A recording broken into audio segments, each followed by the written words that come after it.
I want to go back to December 1991 and paint for my audience the fact that when Blood, Sugar, Sex, and Magic came out, it was an amazing time in music when you think about it. And to put it into some kind of perspective, you guys were on the road with Pearl Jam as the opening act. Nirvana was in the middle, and you guys were the closers. That is an amazing moment in music. I can't imagine what that tour must have been like.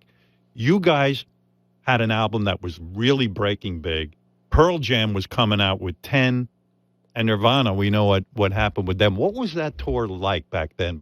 I remember just feeling like, they're good bands, but Nirvana, that they were really carrying a heavy magic with them. Like just this feeling like they are a powerful entity to be respected. When we were playing together in, 88, 89, like when we were still playing in clubs, it really felt like a life or death thing that we had to succeed at what we were doing, like not just commercially, but like our shows had to have an energy. Our shows had to move people. People had to be dancing, like our styles were in large part developed because we were we put ourselves under that pressure of wanting to be good. Oh, that's incredible. You know who was good?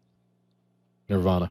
They sure were. When we played with them, yeah. They were just good. No, that was a life-changing. What do you mean, Anthony? Yeah. What do you mean they were just good? Like they what was it? I feel like some of this is a natural thing. Like John has a very clear understanding of dynamics. And then for me, that feeling that John is so beautifully describing, it was just natural. The first time that we ever played, it was just natural to have an energy, to have a passion and have a live or die aesthetic to everything that we did.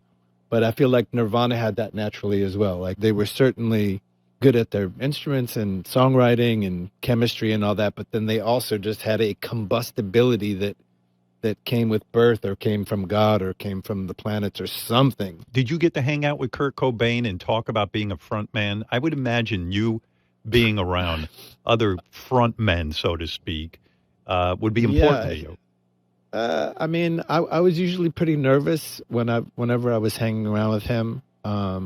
Just because I was in awe, and he wasn't the type who wanted to discuss being a front man. He was just kind of shy and in his energetic state.